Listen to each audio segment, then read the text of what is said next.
पढ़ेंगे कि सेंटेंस क्या होते हैं। तो ग्रुप ऑफ लेटर्स को हम क्या कहते हैं?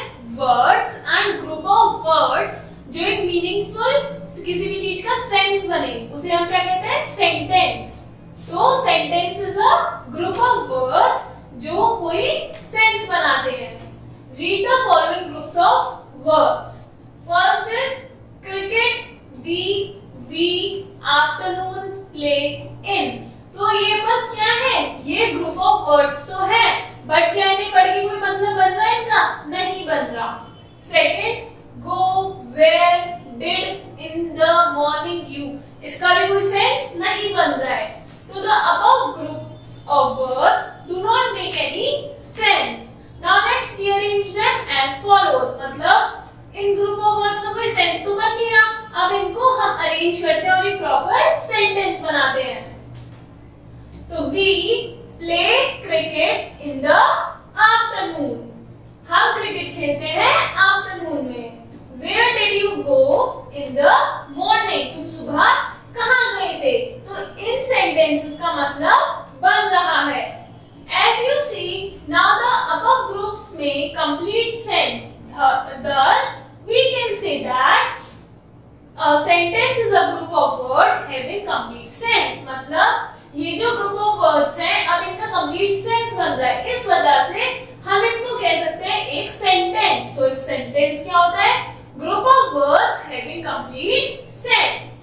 A sentence should fulfill the following conditions. अब कुछ conditions होती हैं जो किसी एक सेंटेंस को फुलफिल करनी चाहिए। First is it must consist of a group of words minimum 2। अब अगर एक वर्ड लिखा है तो वो सेंटेंस नहीं हुआ, एक से ज्यादा होने चाहिए। दो भी होंगे तो भी वो सेंटेंस है, दो से ज्यादा होंगे तो भी, बट वन वर्ड का सेंटेंस नहीं होता। It should make complete sense, पहली कंडीशन है एक से ज्यादा होनी चाहिए, और दूसरी क्या है? उसका एक कंप्लीट सेंस बनना चाहिए। Some other features of a sentence are as follows. अब ये तो हो गए मेन रूल कि ये जरूर होने चाहिए। अब कुछ डिफरेंट फीचर्स क्या होते हैं? First is a sentence always begin with a capital letter. हम यहाँ पे भी इतने सारे sentences देख रहे हैं, सब किससे स्टार्ट हो रहे हैं? सब स्टार्ट हो रहे हैं कैपिटल लेटर से। तो कोई भी सेंटेंस आप स्टार्ट करेंगे वो किससे होना चाहिए? With a capital letter. Second, the words in a sentence must be in the proper order. और जो हम words arrange कर रहे हैं वो एक proper order में होने चाहिए। एक proper order में होंगे वो तभी तो कोई meaningful sentence बना पाएंगे। Third, a sentence usually end with a full stop, question mark मतलब mark of interrogation, और a mark of exclamation। तो ये क्या होता है? punctuation marks। तो एक sentence में capital letter से start होना चाहिए, उसमें प्रॉपर ऑर्डर में अरेंज होना चाहिए, एंड लास्टली उसमें पंक्चुएशन मार्क्स होने चाहिए। Now phrase. अब हमने सेंटेंस तो पढ़ लिया कि पूरा कंप्लीट सेंटेंस होता है ना। फ्रेज क्या होता है? There are some groups of words that make sense but not complete sense, they are called phrase. मतलब कुछ ऐसे वर्ड्स होते हैं जिनका मतलब तो है साथ में यूज करके, बट वो कंप्लीट सेंस तभी देंगे जब वो किसी प्रॉपर सेंटेंस में यूज होंगे। मतलब इन द इवनिंग, शाम में, बट अब इसका तो मतलब पूरा है कि इन द इवनिंग मतलब शाम में, बट ये किसी सेंटेंस में यूज नहीं हुआ, तो हमें कुछ नहीं पता कि ये कौन सा किसके बारे में बात हो रही है, ना इसका सब्जेक्ट हमें पता, कुछ नहीं पता। इसलिए इसे क्या कहते हैं? फ्रेज। कि ये ग्रुप ऑफ वर्ड्स है जिनका सेंस तो बन रहा है बट वो कंप्लीट सेंस नहीं है। Second, last night, in the park, of no use. तो इन्हें हम कहते हैं phrases. A phrase is a group of words that make sense but not complete sense. मतलब सेंस बन रहा है पर पूरा कंप्लीट सेंस नहीं बन रहा। Now note, a phrase can be changed into a sentence by adding some words to it. कोई फ्रेज है उसको हम सेंटेंस में बदल सकते हैं। कैसे? उसमें कुछ वर्ड्स ऐड करके।